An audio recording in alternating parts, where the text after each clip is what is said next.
اعوذ باللہ من الشیطان الرجیم بسم اللہ الرحمن الرحیم۔ شروع اللہ کے نام سے جو بڑا مہربان نہایت رحم کرنے والا ہے۔ قرب قیامت کا ایک ایسا فتنہ جس کا خوف اور دبدبہ ہر زمانے میں پایا جاتا تھا۔ اس فتنے کا ذکر اگر صحابہ کرام کی مجلس میں ہو جاتا تو صحابہ زاروں قطار رونا شروع کر دیتے اور اس فتنے سے اللہ پاک کی پناہ مانگتے۔ دوستو، آج کی اس ویڈیو میں بات کروں گا اس کائنات کے سب سے بڑے فتنے کی، یعنی دجال کی۔ یہ دجال کون ہے اور دجال حقیقت میں کس شخصیت کا نام ہے؟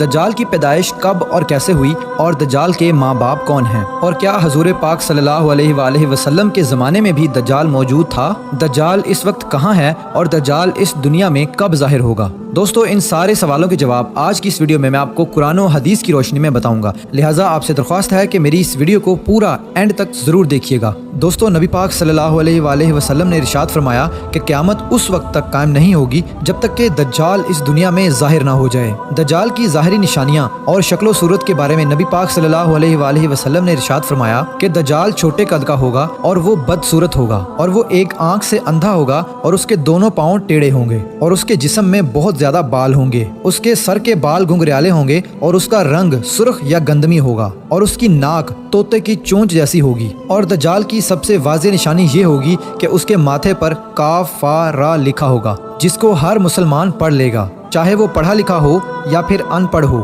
لیکن کافر اور فاسق لوگ اس کو نہ پڑھ سکیں گے۔ دوستو، دجال جب اس دنیا میں ظاہر ہوگا تو لوگوں کے سامنے وہ پرہیزگار بن کر رہے گا تاکہ لوگ زیادہ سے زیادہ اس کی پیروی کریں، لیکن اندر سے وہ کافروں کی طرح ظالم ہوگا۔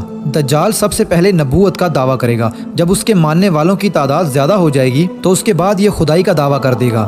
دجال ایک بہت بڑی سواری پر سوار ہو کر پوری روئے زمین پر گردش کرے گا۔ وہ سواری اتنی بڑی ہوگی کہ اس کی آنکھوں کا درمیانی فاصلہ 40 گز ہوگا۔ دوستو، دجال کے پاس بے شمار طاقت اور بے شمار مال و دولت کے خزانے ہوں گے۔ اس روئے زمین کی زیادہ تر نہروں پر اس کا قبضہ ہوگا اور اس کی اجازت کے بغیر کوئی بھی پانی نہ پی سکے گا۔ یہ لوگوں کو گمراہ کرنے کے لیے طرح طرح کی شودہ بازیاں دکھائے گا۔ یہ آسمان کو حکم دے گا تو وہ بارش برسائے گا، یہ زمین کو حکم دے گا تو وہ سبزہ اگائے گی۔ اس وقت دجال اپنے آپ کو خدا کہے گا۔ جو لوگ اس کے پیروکار بن جائیں گے ان کو یہ مالا مال کر دے گا اور وہ لوگ عیش و عشرت کی زندگی گزاریں گے، اور جو لوگ دجال کو خدا ماننے سے انکار کر دیں گے تو یہ ان کو قتل کر دے گا۔ دوستو، دجال بجلی سے بھی زیادہ تیز رفتار سے اس زمین کے اندر گردش کرے گا اور وہ دنیا کے ہر کونے میں جائے گا۔ اس وقت دنیا کے تمام کافر اور اسرائیلی لوگ اس کی حمایت کریں گے اور اس کی جماعت کے ساتھ شامل ہو جائیں گے، لیکن جو سچا مسلمان ہوگا وہ اس کو پہچان لے گا اور اس کو ماننے سے انکار کر دے گا۔ دجال پوری روئے زمین میں فتنہ اور فساد پھیلانے کے بعد مکہ مکرمہ اور مدینہ منورہ کی طرف روانہ ہوگا۔ جب یہ مکہ میں داخل ہونے کی کوشش کرے گا تو اس کو مکہ میں داخل ہونے سے روک دیا جائے گا اور آخرکار مکہ سے ذلیل و خوار ہو کر مدینہ منورہ کی طرف جائے گا۔ اس وقت مدینہ منورہ کے 7 دروازے ہوں گے اور ہر دروازے پر اللہ تبارک و تعالیٰ کی طرف سے ایک نگہبان فرشتہ مقرر ہوگا جو اس کو مدینہ منورہ میں داخل ہونے نہیں دے گا۔ اس وقت دجال مکہ اور مدینہ کے باہر کھڑے ہو کر ایک خوفناک چیخ مارے گا۔ اس وقت مکہ اور مدینہ کے اندر جو بھی لوگ منافقین ہوں گے وہ اس کی آواز سن کر باہر نکل آئیں گے اور دجال کے گروہ میں شامل ہو جائیں گے۔ دوستو، دجال 40 دن تک دنیا میں رہے گا اور آخرکار امام مہدی علیہ السلام اور حضرت عیسیٰ علیہ السلام کے ساتھ اس کا مقابلہ ہوگا۔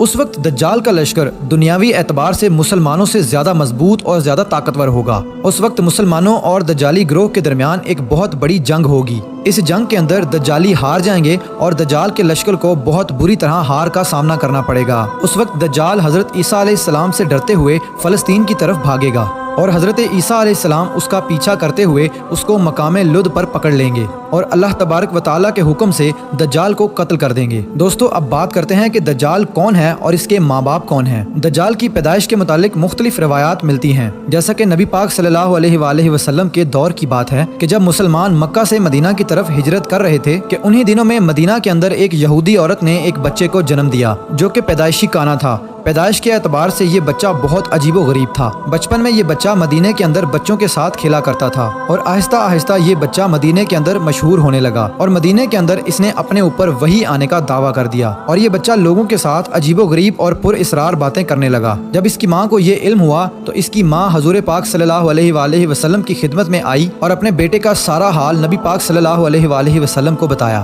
اور اس بچے کی ماں حضرت محمد صلی اللہ علیہ وآلہ وسلم سے گزارش کرنے لگی کہ آپ اس بچے کا معائنہ کریں کہ یہ کیا کر رہا ہے۔ ایک دن آپ صلی اللہ علیہ وآلہ وسلم صحابہ کرام کے ہمراہ اس بچے کا معائنہ کرنے کے لیے اس کے گھر کی طرف روانہ ہوئے تو آپ نے رستے میں اس بچے کو انصاری بچوں کے ساتھ کھیلتے ہوئے دیکھا۔ اس بچے کا نام ابن سیاد تھا۔ اس وقت آپ صلی اللہ علیہ وآلہ وسلم کے ساتھ عمر بن خطاب رضی اللہ تعالی عنہ اور دیگر صحابہ کرام بھی موجود تھے۔ اس وقت ابن سیاد بلوغت کے قریب تھا لیکن جوان نہیں ہوا تھا۔ آپ صلی اللہ علیہ وآلہ وسلم اس کے قریب گئے لیکن اس کو پتہ نہ چلا تو آپ صلی اللہ علیہ وآلہ وسلم نے اس کی کمر پر ایک ضرب لگائی اور ابن سیاد سے فرمایا کہ کیا تم گواہی دیتے ہو کہ میں اللہ کا رسول ہوں؟ تو ابن سیاد نے آپ صلی اللہ علیہ وآلہ وسلم کی طرف دیکھا اور کہا کہ میں گواہی دیتا ہوں کہ آپ اللہ کے رسول ہیں۔ پھر ابن سیاد نے آپ صلی اللہ علیہ وآلہ وسلم سے کہا کہ کیا آپ گواہی دیتے ہیں کہ میں اللہ کا رسول ہوں؟ تو آپ صلی اللہ علیہ وآلہ وسلم نے ابن سیاد کو چھوڑ دیا اور فرمایا کہ میں اللہ اور اس کے رسولوں پر ایمان لایا۔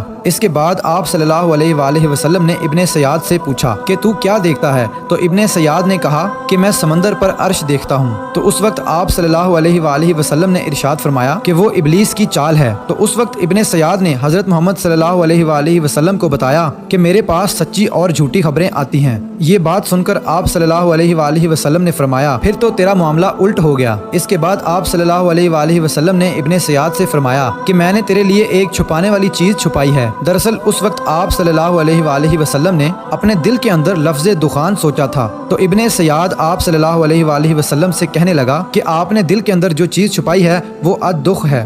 تو اس پر آپ صلی اللہ علیہ وآلہ وسلم نے ارشاد فرمایا کہ ذلیل ہو جا، تیری قدرت بڑھ نہیں سکتی۔ اس وقت حضرت عمر رضی اللہ تعالی عنہ نے فرمایا کہ اگر آپ مجھے اجازت دیں تو میں اس کی گردن اڑا دوں۔ اس وقت آپ صلی اللہ علیہ وآلہ وسلم نے ارشاد فرمایا کہ اسے چھوڑ دو، کہ اگر تو یہ سچا ہے تو اسے قتل نہیں کر سکتا اور اگر یہ جھوٹا ہے تو اسے قتل کرنے میں کوئی بھلائی نہیں۔ دوستو، مدینہ کے لوگ ابن سیاد کے بارے میں کہا کرتے تھے کہ بعض شیاطین اس کے پاس آتے تھے جو اسے عرش الہی کی خبریں دیا کرتے تھے، جبکہ آپ صلی اللہ علیہ وآلہ وسلم نے ابن سیاد کے بارے میں سکونت اختیار کی ہے، کیونکہ آپ صلی اللہ علیہ وآلہ وسلم کی طرف یہ وحی نہیں کی گئی کہ ابن سیاد کی حقیقت کیا ہے، جبکہ بعض لوگ ابن سیاد کو ہی دجال مانتے ہیں اور چند صحابہ کرام کا خیال بھی یہی تھا۔ اور ایک دوسری روایت میں ملتا ہے کہ حضرت عمر رضی اللہ تعالی عنہ آپ صلی اللہ علیہ وآلہ وسلم کے سامنے ابن سیاد کو دجال کہا کرتے تھے، لیکن آپ صلی اللہ علیہ وآلہ وسلم نہ ہی اس بات کا اقرار کرتے اور نہ ہی انکار کرتے۔ دوستو، ابن سیاد کے اندر ایسی بہت ساری نشانیاں موجود تھی جو کہ ہو بہو دجال کی نشانیاں تھی۔ یہی وجہ ہے کہ اس دور کے اندر صحابہ کرام بھی ابن سیاد کو دجال کہا کرتے تھے، اور بعض مفسرین کا یہ کہنا ہے کہ ابن سیاد ہی وہ شخص ہے جو قیامت کے قریب دجال بن کر ظاہر ہوگا۔ حضرت ابو سعید خدری رضی اللہ تعالی عنہ بیان کرتے ہیں کہ ابن سیاد مجھ سے کہنے لگا کہ میں دجال کے ماں باپ کو بھی جانتا ہوں اور دجال کو بھی جانتا ہوں۔ تو اس وقت حضرت ابو سعید خدری رضی اللہ تعالی عنہ نے ابن سیاد سے کہا کہ کیا تو اس بات کو پسند کرتا ہے کہ تو ہی دجال ہو؟ تو اس وقت ابن سیاد نے کہا کہ اگر مجھے دجال بنایا گیا تو میں اس بات کو ناپسند نہیں کروں گا کہ میں دجال بنوں، یعنی کہ میں دجال بننا پسند کروں گا۔ دوستو، بعض مفسرین کا کہنا ہے کہ ابن سیاد دجال نہیں ہے، کیونکہ یہ بعد میں آپ صلی اللہ علیہ وآلہ وسلم پر ایمان لے آیا تھا، بلکہ دجال حضرت سلیمان علیہ السلام کے دور میں جنات اور انسانوں کے ملاپ سے پیدا ہوا تھا اور اس کے ماں باپ کو قتل کر دیا گیا تھا، اور دجال کو ایک جزیرے کے اندر قید کر دیا گیا، اور انسانوں اور جنات کے ملاپ سے پیدا ہونے والا بچہ یعنی کہ دجال آج بھی اسی جزیرے پر قید ہے، اور اس کے ساتھ ساتھ شیطان اس کو ہر بات کی وہیں پر خبر دیتے ہیں۔ دجال کی پیدائش کے بارے میں حضرت امام زرکاری رحمۃ اللہ علیہ بیان کرتے ہیں کہ دجال وہ فتنہ ہے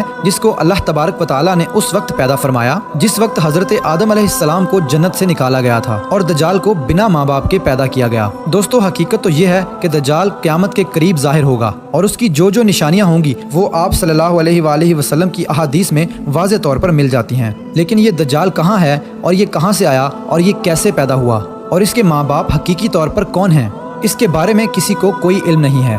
اس کا علم صرف اللہ تبارک و تعالیٰ کی ذات کے پاس ہے۔ اللہ پاک ہی بہتر جانتا ہے کہ دجال حقیقت میں کون ہے اور وہ کیسے پیدا ہوا۔ اللہ تبارک و تعالیٰ سے دعا ہے کہ اللہ پاک اپنے پیارے حبیب حضرت محمد صلی اللہ علیہ وآلہ وسلم کے صدقے ہم سب کو دجال کے فتنے سے بچائے اور ایمان کی سلامتی کے ساتھ ہمیں زندگی گزارنا اور مرنا نصیب فرمائے۔